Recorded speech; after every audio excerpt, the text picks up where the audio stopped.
Hello, everybody, and welcome to another episode of Tinker Talks. I am your host, Mark Hybers, and today we are doing a dual podcast for you. We are doing the audio version as well as a video version because we have a very important and special guest today with us to talk about something that we've been talking about for a very long time, but we're not out of the woods. And so I think we've been going on about 10 months into the pandemic now, and I think we had all kind of hoped that we would be long past this, or at least moving through it. But as it turns out, cases are still going up, and so we're still having to battle this pandemic known as the coronavirus. So today we're actually going to turn the microphone over to the installation commander and allow him to conduct a conversation at a senior executive level. And so with that, I am going to turn this conversation over to my boss, the installation commander, Colonel Paul Filcek, and he is going to talk to the director of the Air Force Sustainment Center Contracting Directorate, Mr. Anthony Baumann. So, sir, over to you. Thank you both for joining us here today. Thank you, Mark. Ladies and gentlemen of Team Tinker, let me start with kind of baselining you on who Mr. Anthony Baumann is.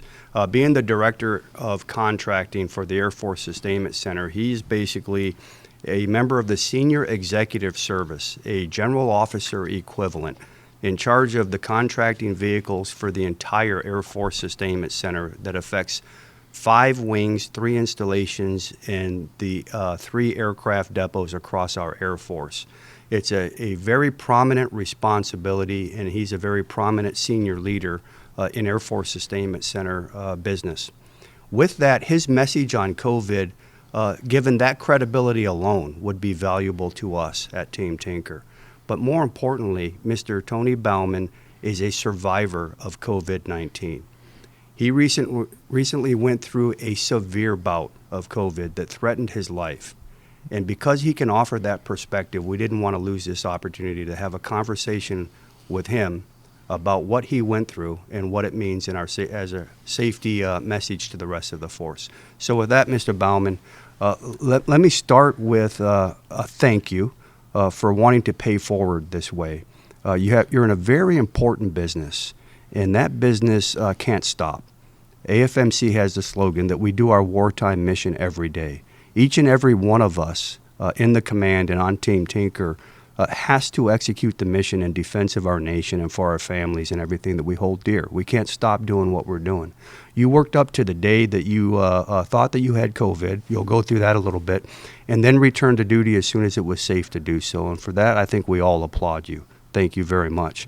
But I think you have a compelling message, and I'd like you just to step us through it. Probably first and foremost with those early stages and what you went through and what was going through your mind. But anything you want to talk about, the floor is wide open, so go ahead. Great. Colonel Filcek, I appreciate this opportunity to have this conversation. We've followed a lot on COVID through the last 10 months. And it really hits home when you have it, and it really gives you a different perspective. It makes you go back and reassess what you've done. Because from the beginning of it in March, yes, we knew we had a mission to accomplish. Paramount was making sure I could keep my workforce safe in doing that. So fortunately, we had done some telework activity last year, which demonstrated that we could perform in that mode, and we immediately sent everybody home.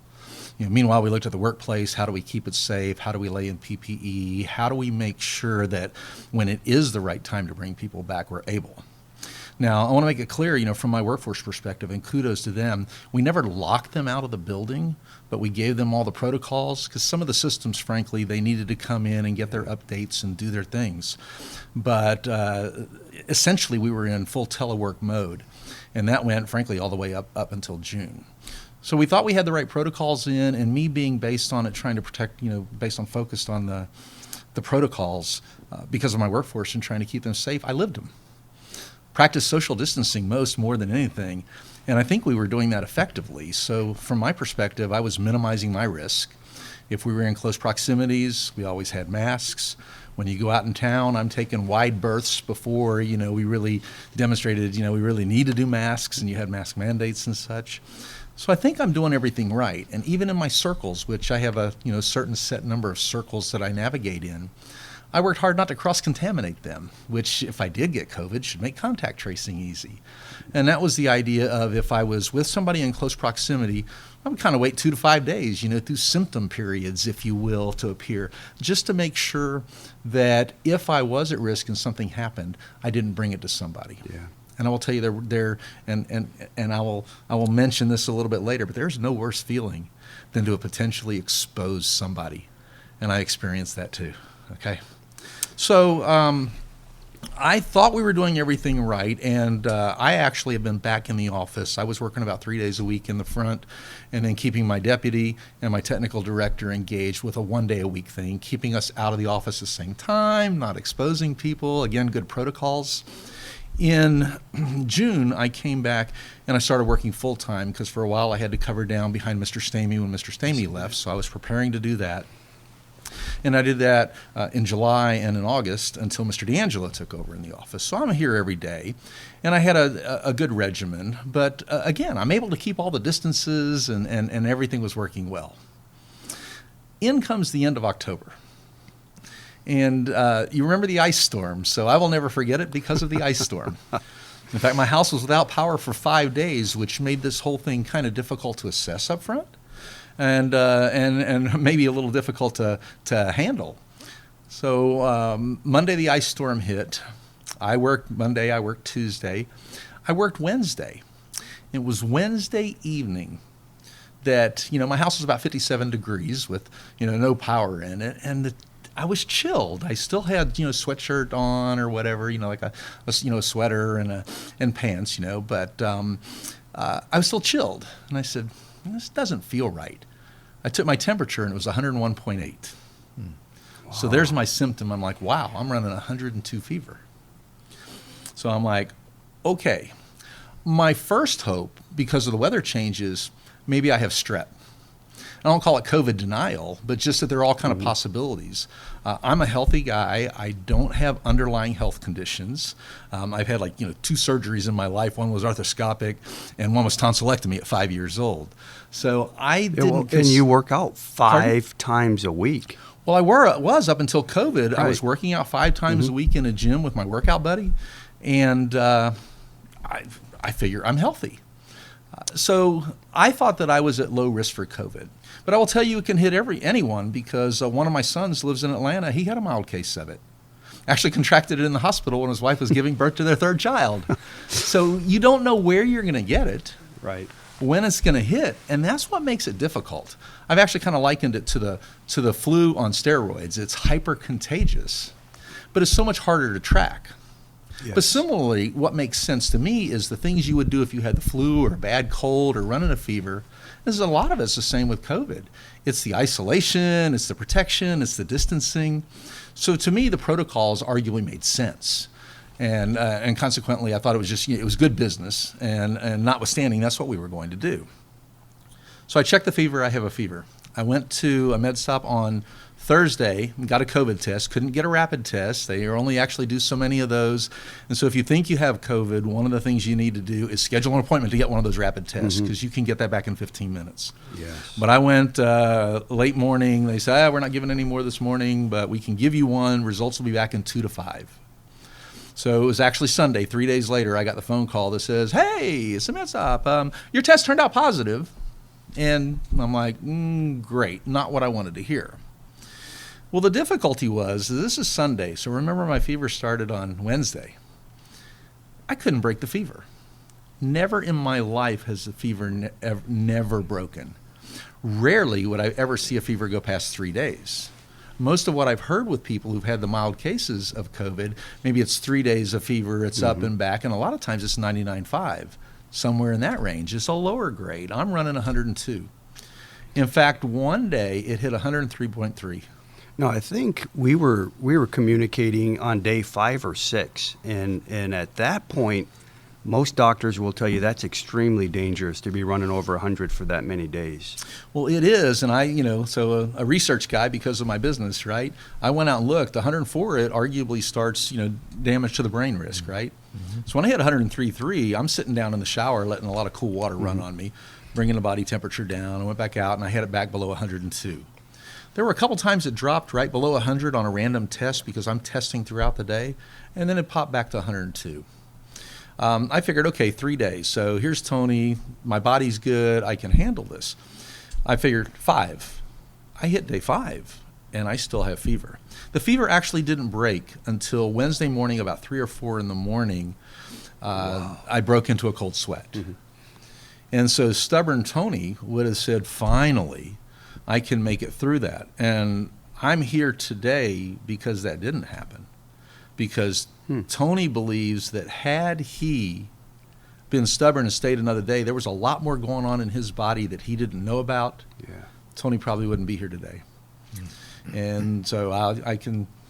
Wow. It was a frightening experience because I wasn't scared all the way up until I couldn't break the fever.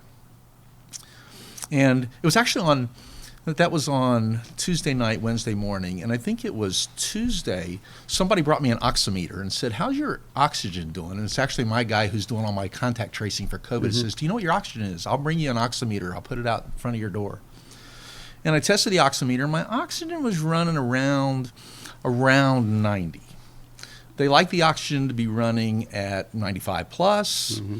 85 bells and whistles go off in the hospital on the monitors, and they say at 79 you're actually at high risk of actually damaging the organs. Right. So I started doing it, and I'm like, well, I'm 90, and I did some reach out, and everyone's looking at 90. Well, on Wednesday morning, I get phone calls. I always do an 8 o'clock tag up, even through COVID. I wanted to, keep up with my guys. Colonel Jason Whittle and Mary Wade. Mary's my tech director, Colonel Whittle my deputy. Outstanding job running contracting. Don't need me around. Me staying plugged in was kind of a mental thing for me to kind of stay engaged and still kind of feel some value. But we had our conversation at 8 o'clock, and they got off that phone and they said, he's not making sense. He's not completing his thoughts. He's not coherent. Something you could never notice on your own. You won't. Without that, right. You won't. My exercise buddy, Steve Irwin, and Steve's in protocol up at the Airbase Swing, and Steve was my go-to guy. We just had a code. You type go, I'm at your house, I'm picking you up, and I'm running you to the hospital. So we had our emergency set up. I'm a single guy. I'm living at home. All my kids are grown and gone. So it's just me. Friends took care of me. And that's kind of the big thing. I think about it, in the wingman concept. These guys just were there. And so, Steve had the go button. Everybody knew how to get in touch with each other. Brenda Kimbrell is my exec assistant, right? So she takes care of me up in the office. And the 4 of us were on the phone that morning, and they said, okay, he is not right. They talked to Steve, and Steve says, yep. Well, he's kind of mad. He thinks he's got it. He's got his things. Yeah, we got a code. We're watching. And they said, well, we need to get him to the hospital. He says, yeah, I think he needs to go. Steve's wife, Amy, has actually done respiratory stuff. And they said, what's your oxygen? I said, it's running 90. They said, that's too low. I said, well, 90 is kind of their cutoff. They look at it and stuff. That's too low. You need to go to the hospital. Fundamentally, what changed this, and Tony was, resistant, it's like I broke my fever. I'm on the other side of it, right? Couldn't have been more than wrong. Mm-hmm. Mary Wade, God bless her, she lost her older brother to COVID earlier this year. And she said, I'm going to be the one to call. I might cry, but I'm going to call. And she called up and she literally told me, she said, you need to go to the hospital. She said, I lost my brother. I'm not losing both of you. You need to go to the hospital. I'm like, okay. And so it was that intervention of Jason Whittle, Mary Wade, Brenda Kimbrell, Steve Irwin, Amy Irwin that said, you need to go. Something that I wouldn't have done. Lifesaver. Absolute lifesaver. Wow. Absolute lifesaver. So basically classic engagement and caring by teammates really wins the day here. Wow. So you got a legitimate save, and you couldn't really tell yourself. Because you're the one becoming incoherent. You're the one that probably is using different rationalizations as you lose more and more capacity. And without that help, it might have been a whole different story. I think it's absolutely true. And there are things, I mentioned things going on in the body. So I get into the body. They do different things. They do a chest X-ray to baseline you. They're checking everything. They start putting you on oxygen. Oxygen is interesting. They'll run up to 6 liters a minute or whatever on an oxygen flow, and they don't like to do any more than 6, say, in the rooms, or they're going to send you to ICU. So they put me on oxygen, and they did blood tests. They were doing a lot of different things that first day, and a couple of the things that they did, they started me on an antibody plasma. And so they gave me a unit of antibody plasma, which frankly, and this is for anybody out there who's had COVID, this is an opportunity to give back. 30 days after you're out of the hospital, you can contact the Oklahoma Blood Institute, and I will be calling them saying when, where, and how often. Mm-hmm. And that's a good idea, because even on the day before I was out of the hospital, the doctor told me she ordered 7 units of it that day. For use there. I was down at St. Anthony's downtown. They have a floor dedicated to the COVID patients in doubled up rooms. There are so many COVID patients.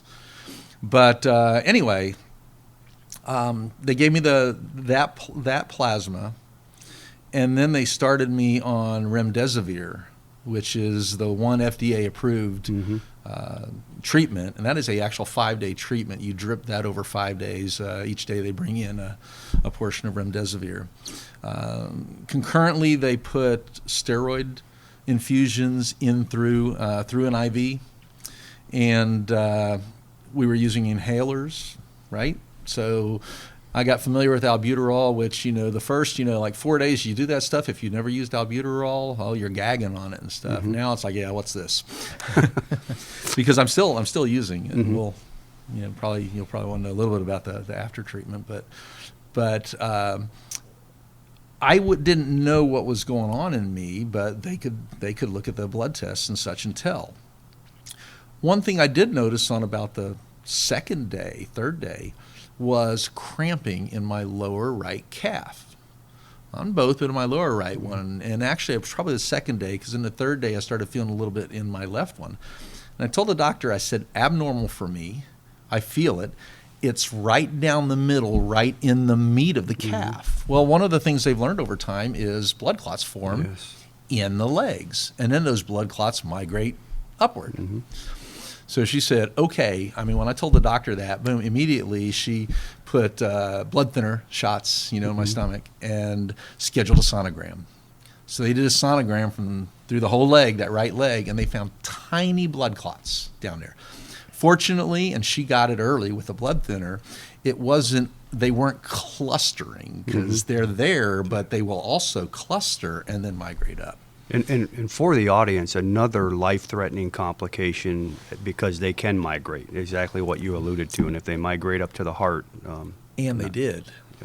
So I had a CT. Yeah. I mean, literally, I could literally feel the pain move a little bit, and I could feel pain in my knee later and stuff. It's very interesting when you know your body. What's even better is the doctors listened and says, okay, and did the checks and confirmed. The blood clots did come up and go, I think, to the lower lungs. So when I walk out, I walk out with a diagnosis of pulmonary embolism. And I'll be on blood thinners for the next 90 days. So they literally shifted blood thinners in the hospital and went to heparin. Heparin's stronger but harder to control, so the levels are all over the place. They have to check your blood twice a day and look at it and adjust, because it's kind of crazy. But then on the when they got close to where they thought I was over the edge and I was going to be able to be coming home, they shifted to Eliquis, which is a pill, which is a lot more stable than it.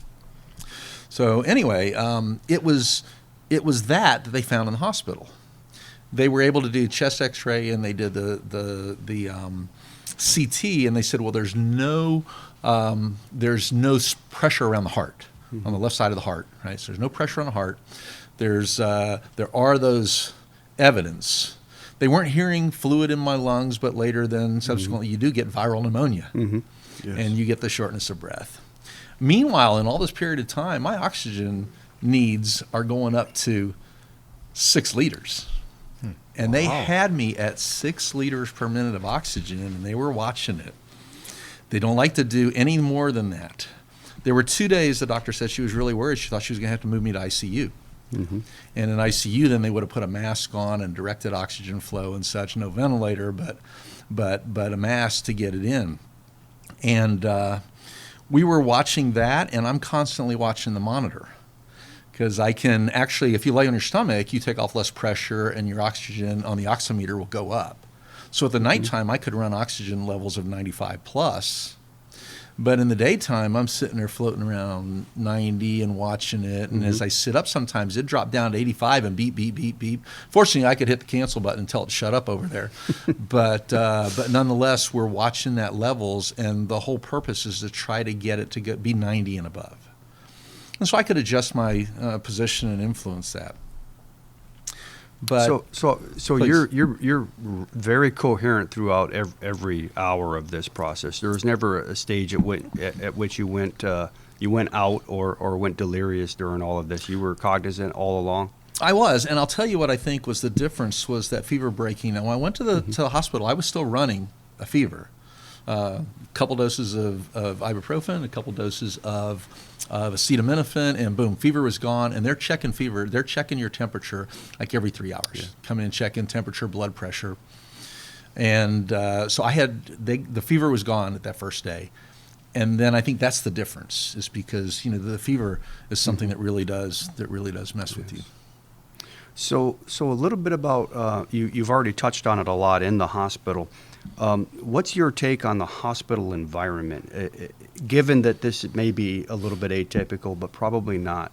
A lot of patients, a lot of hustle and bustle, crammed up with COVID patients, or is it? Did it look like they were managing the demand okay? So I had a lot of conversations with the nurses' aides, and doctor when they came in. Learned a lot while I was there.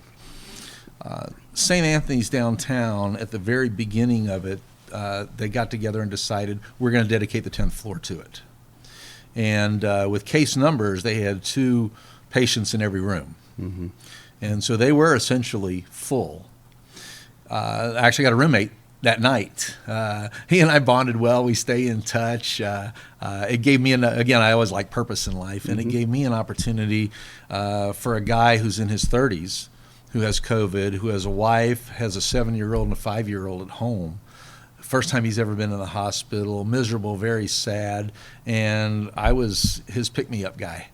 And I was talking to him, a lot of conversations, a lot of opportunity, I think, to keep him positive. Even so much that he introduced me to his family via his phone, his daughter saying prayers for me at night, and it was interesting. Finds in his mind, God brought us together. Is what he said, because he needed something. But for me, I was coherent because I didn't have fever.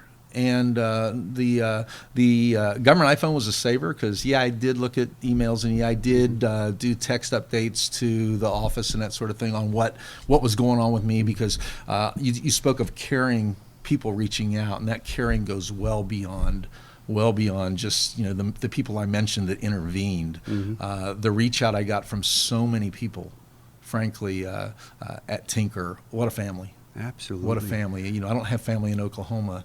But yes, I do. Yes, you do. And it's called these Tinker people that I work with. Absolutely. So you went through an extraordinary experience. What about the aftermath? You've checked out of the hospital. You mentioned Eliquis.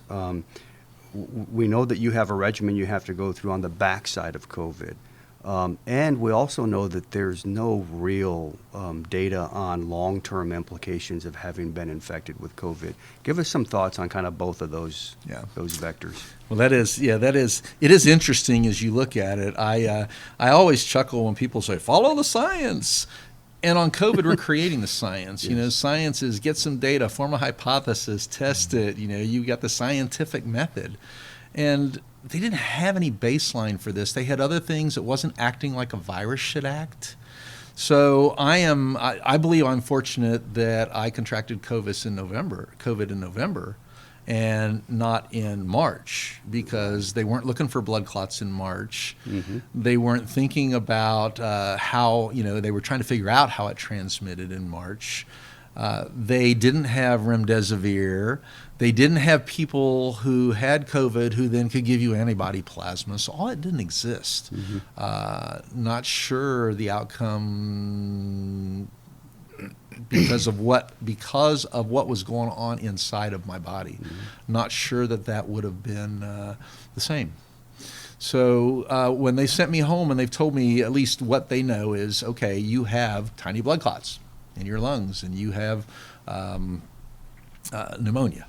And so that's just going to be your breathing issues. So they send me home with oxygen.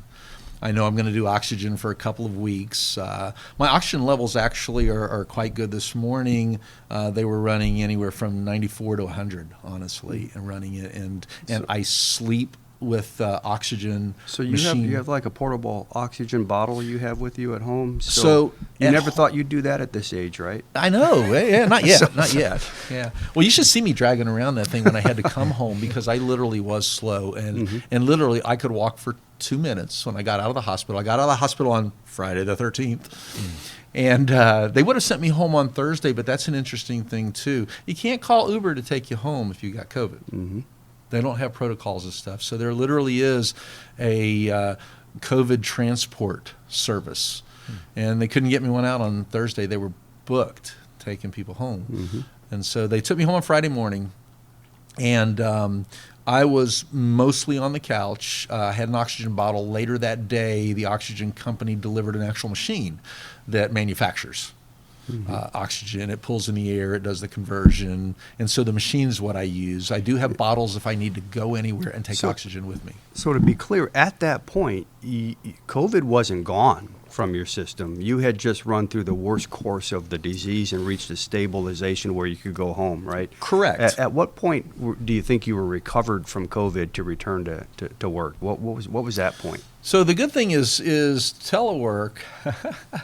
I felt strong enough from Friday to Monday that I could actually, do some emails and do that stuff. And I actually did about 4 hours on that Monday, keeping up with it, but nothing strenuous.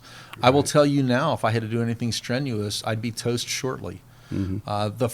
Friday, it was last Friday. Last Friday was the first time I went out anywhere. And I went out I had to do a bank run, a pharmacy run to pick up my refills on Eliquis.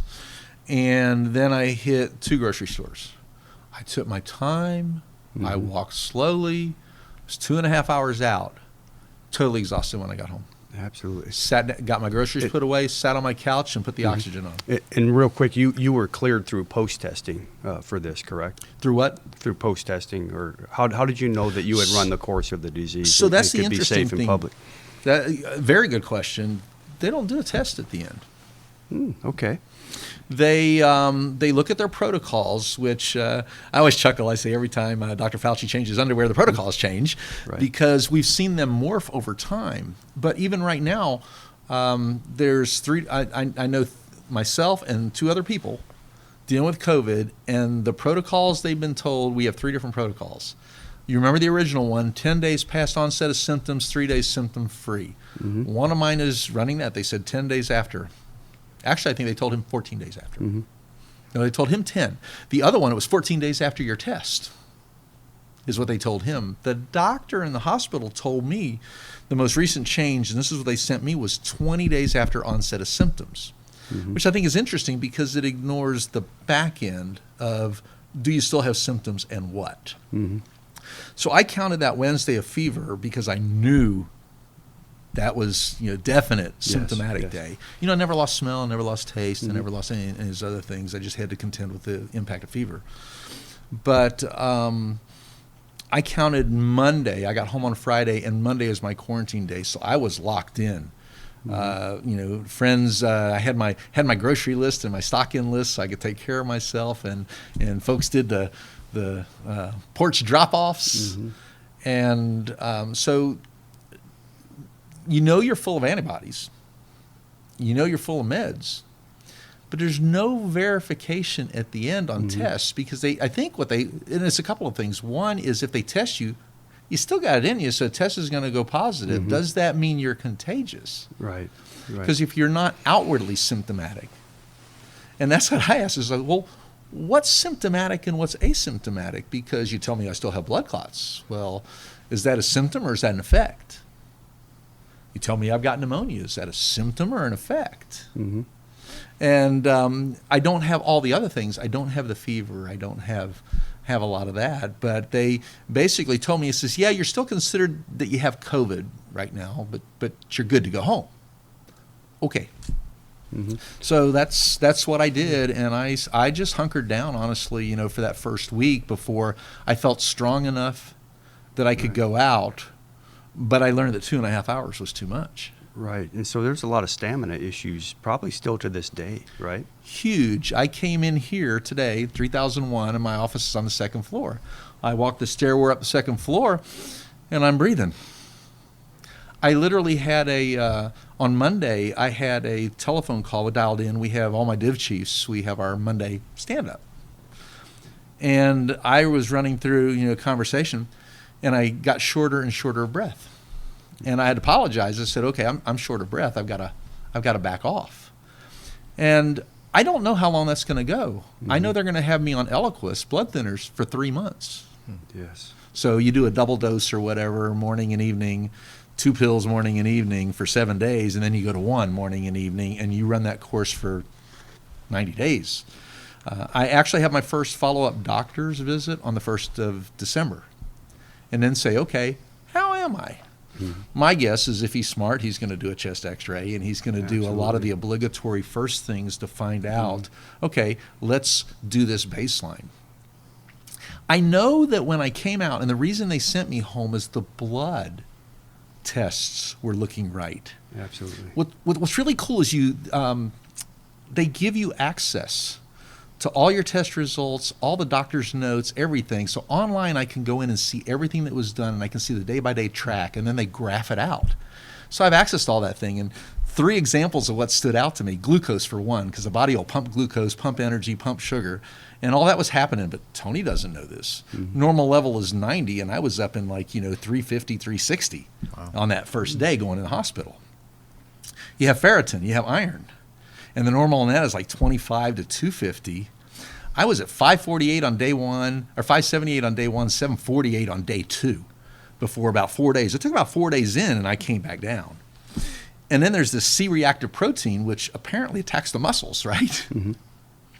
The normal is 0 to 0.5. And on day 1 going in, and I heard this is low, I heard of some people who've had higher, I was 24. But I'm 48 times the high end of that range. Had Tony stayed home, all this stuff's happening inside of him, invisible. Mm-hmm. Invisible to me. And even with this help, you lost 13 pounds. I did. Right? I lost 7% of my body weight. I knew I was losing it, and it's muscle mass. Mm-hmm. And I'm lower. I probably weigh less right now than I did in my 30s. Mm-hmm. And so, but I'll be back in that gym when I feel comfortable and have enough stamina to do anything other than lifting toothpicks. So we've gone down a little bit of a path on discussion, but I want to go backwards because we have to pull on that thread of the kind of care that you got, the level of care, the level of knowledge we have now that we didn't have in March. And I think that illustrates just how important it is for all of us at Team Tinker to do our part to stay COVID safe, because now it's even more important that we have those hospital beds, that we have those ICU units, because I think the prognosis of success is probably higher than it was 6 months ago and 4 months ago. And so every bed is important because every bed really can make a difference. And I think the real hammer home there is that they can really help at the hospital, but they can't if you can't get in. That is very true. And I'll tell you, to a T, the staff down there was committed. It's been the same crew since the beginning. There is a little bit of fatigue setting in on some, but the attitude, the level of care, the knowledge, the proficiency. It's kind of hard when I was dehydrated from fever that long for them to find some veins here a couple times. It was so flat. But they worked, they tried, they were professional all the way, they communicated. And now with what they can do, I think your point is right. People need to be able to get access to that when they need it. I felt I needed to get out of the hospital. In fact, my roommate was able to go home on Wednesday, the 11th. And then they took our room. They were going to bring somebody else in, which I thought would have been interesting, because now you're going to bring in a new patient, 2 guys on the back end of it, and you're going to bring in a new thing. And they said, you know what, we've got one empty room over here that's a 1-bed room. They said, we're going to move you there because I was supposed to go home the next day. They ended up having to keep me an extra one. But then that allowed them to clean our room and have 2 new beds. The doctor told me they had 6 ICU beds in the area that one day. 6. And Tulsa was full, and it gets very dangerous, because ICU is not the only place they take you, obviously. You know, they have the wing, but ICU for the most critical is what you have to have, and that's why that's the measured metric. So many people, you hear about the light cases of it. I spent 10 days in a hospital. 10 days after 7 days at home with fever. And so it was a crazy period. I should have been in the hospital at 5. And that's kind of a message. If you got a fever that's going past 5, don't wait till 7. Yes, sir. And important to note that on Tinker, we have had an airman under the age of 30 almost pass away. Spent a lot of time in the ICU, multiple days in the ICU, multiple tube drainage in the lungs, multiple ventilator interventions, and I think, I'm just trying to go off memory, 26 years old. So we have to understand that it really can happen to anybody, and it illustrates how safe we must be. We got to take this seriously. For a frame of reference, Team Tinker, we're in a room right now, unmasked to accomplish this Tinker Talk session, but we're 10 feet apart, and only 4 of us in a room that has a seating capacity of 75, so that we can exercise the kind of precaution we need to make sure that we're staying safe from COVID, that we mask when we're indoors and when we can't separate from people by at least 6 feet, that we wash our hands when we touch something that isn't ours, and that we conspicuously clean all the time, stay away from crowds. Those are the foundational basics of what we got to get done here to keep people COVID safe. So with that, sir, I'd like to give you an opportunity just to talk to Team Tinker with a closing message to our audience, because what you've already delivered for us is of extraordinary value, and I just want to say thank you, and you can bring us home on this. Okay, well, thank you, Colonel. I appreciate that. COVID is one of those great unknowns out there, unknown in the sense of where, when, why, and how it's going to strike. I do know a lot of people who've had milder cases. I've had some employees who faced it. One had hospital time, and she had about 8 days. And she recovered from it. All the other ones have generally been shorter periods. But the reality is, not knowing what it is doing, you have to think about a couple of things. One, best course of action is doing everything possible to avoid it. I mentioned earlier that there's no worse feeling than to think you might have exposed somebody, and that was kind of one of my mantras up front of be prudent, be prepared, and don't panic. So I did that from the outset back in March, and I carried that theme all the way through. It's not something you need to panic about. It's something you need to be smart about. And so how do you be smart about it? I really said I'm gonna trust the folks that are writing the protocols out, because those are the types of things I would do if I had the flu. Those are the types of things I would do with anything else that was contagious. If you have strep throat, what do? Stay home. So things like that arguably are smart to prevent the spread of it. But I'll tell you, I think, in my perspective, looking backwards, is I would probably take it. I will be taking it even a step further, because I adhered to the protocols, always with one caveat. If we're in a meeting and the other person wants to wear a mask, notwithstanding distances and stuff, I respect that, and we'll all wear masks.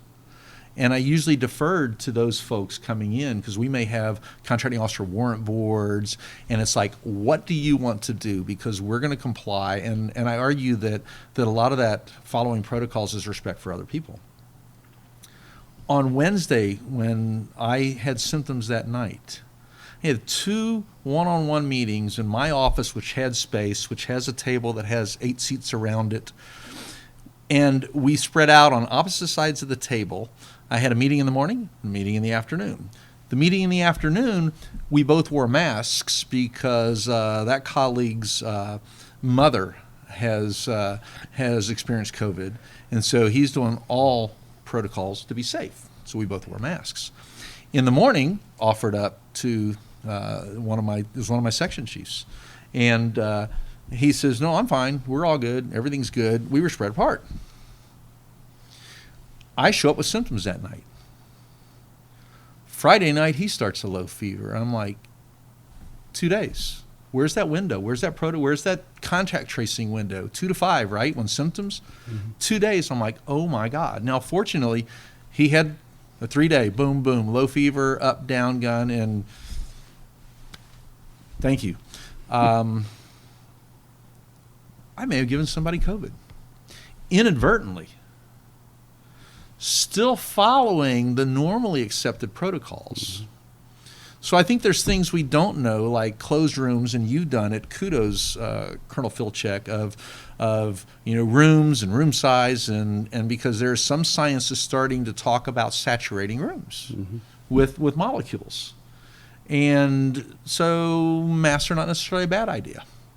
In fact, that is what we've significantly moved to. Some of my offices actually put that in up front. They kind of all got together and says, "We want to wear a mask in here anyway." Perfect, do it. And notwithstanding the fact that there wasn't a lot of people in the office, when they were in, but so for me, I think follow protocols, but take them to an extra degree. From the beginning, I've always been aware of kind of who's around me in space. I was never a space conscious person because I don't feel like space is ever infringing on me. But I become space aware, more about understanding that I'm protecting someone else because I'm not breathing on them. You don't want to give somebody COVID, okay? Yes. The other thing is, if you do start exhibiting symptoms, err on the side of caution. People have come into the office thinking, I was there, but I'm going to be okay. One of the protocols I practiced, I mentioned it about my circles, is if I saw one of my circles on a Monday, I'd kind of wait that 2 to 5 before I was ever in close proximity with another one of my circles, so that I had a symptom development period there. So if you're around somebody and you're thinking, we were a little close. I went to a place and that was just tight. I actually went to an auction during the COVID period. I walked in, I looked, most of the people weren't masked and they were way close, and I said, "Not me, not here, not today," and left. And I think you have to make that decision, understanding that you don't have to be anywhere, really, at the end of the day. You don't have to be there. And so make the smart decision not to put yourself at risk. And so I think that is sensible. If you do develop symptoms, particularly fever, do not let it go past 5 days. And don't think you're going to be a hero, because the things that were going on inside my body that I didn't know about, literally there are probably 3 of those that could have killed me within that. And so real quick, important to note that the fever, you may not even have a fever, and you could have a number of the other symptoms and still pass from COVID. That's very true. So a fever breaking wouldn't really be an indication that you're in a safe area at all. That is very true. That is very true. When you talk symptoms too, easy tests, and it's kind of funny. Every day I smell my orange juice and I taste my orange juice. Every day, it's like, my sense of smell's still good. So it's just the easy things. And I say that because one of my circles, one gentleman in one of my circles developed COVID and tested positive for COVID about, 10 days ago maybe. And he was out and somebody said something about smelling something. He's like, I didn't smell that. It must be faint. He said, I'm driving home and I thought about it and said, well, wait a minute. He said, I tried to smell my coffee. I couldn't smell my coffee. I'm like, okay. He was heading home. He went home. I don't recommend this approach, but he got a can of gasoline, which clearly you can smell. And he says, I couldn't smell the gasoline. And then he went to the VA and got tested. And Wow. sure enough, he turned up positive. So he and his wife and 3 kids are quarantining in the house, but he's a 3-dayer, and no one else contracted it, fortunately, with the isolation. But be alert to how you're feeling. Hopefully, we all know what feels different with us. And probably the final message to you guys is, we always hear the Air Force and applaud it, say, take care of your wingman. If you see somebody, particularly somebody who is like me, I live alone. I'm at work. I'm at my circle, so people see me. There's random people seeing me. Notice when they're different. And that's kind of that wingman concept. You can tell when somebody's troubled. You can tell when they're bothered. You can tell when they're stressed. So engage with them when you see that. There are 5 people that saved my life, I am convinced, that morning of the 4th of November. Because stubborn Tony would have said, hey, I got past it. Those things that are inside of me, and honestly, there's still risks, from the doctors. One thing they tell that they think they know about clots, the antibodies they say tend maybe to go away, which maybe is unfortunate, so you may not be, develop an overall immunity to it. But one thing they say about clots, when you get clots, is now you'll always be susceptible to clots. I hope that's not true. My dad, God bless him, is 91 years old, and most of his family lives up in the 90s, so I figured people are going to have to put up with me for a long time. COVID literally could have changed that. COVID could have changed that in early November.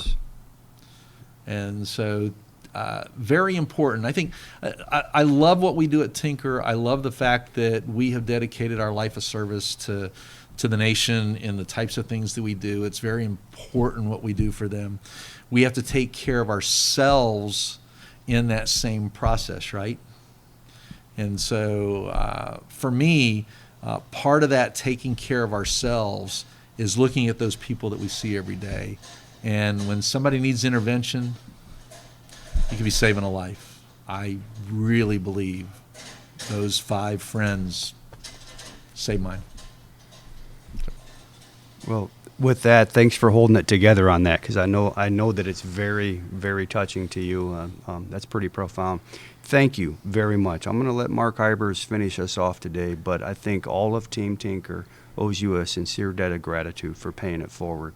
Much appreciated, and thank you for the insight. Thank Mark, you. Bring us home. Thanks, Colonel. And Mr. Baumann, thank you so much for sharing your story. We know we've been in this for quite a while, and it's, this just goes to show that it's still around and it's still dangerous, and doing all the things that are put forth with a great deal of thought, of course, that always comes out.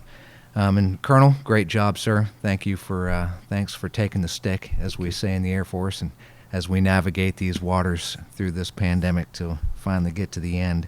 And I think before we get out of here, I think we should also just, as you had said, Mr. Baumann, the wingman concept, and a shout out to our first responders and our medical professionals, and not just outside of the base. We don't do those things here on the base because we're not a hospital, but our first responders here are very equipped to be able to jump in and assess situations like that. And I just think it can't be stated enough that we owe all of our first responders a great deal of gratitude. And so with that, we are going to close out this episode of Tinker Talks. I do want to remind you to check us out on social media. That's at Tinker Air Force Base on Facebook and Instagram, and at @team_Tinker on Twitter. And of course, for all the latest coronavirus updates that we do have, we have a very robust page here at Tinker. You can find that at www.tinker.af.mil. And as we always say, until next time, stay safe out there, treat each other with a lot of respect, and have a great day and a great week.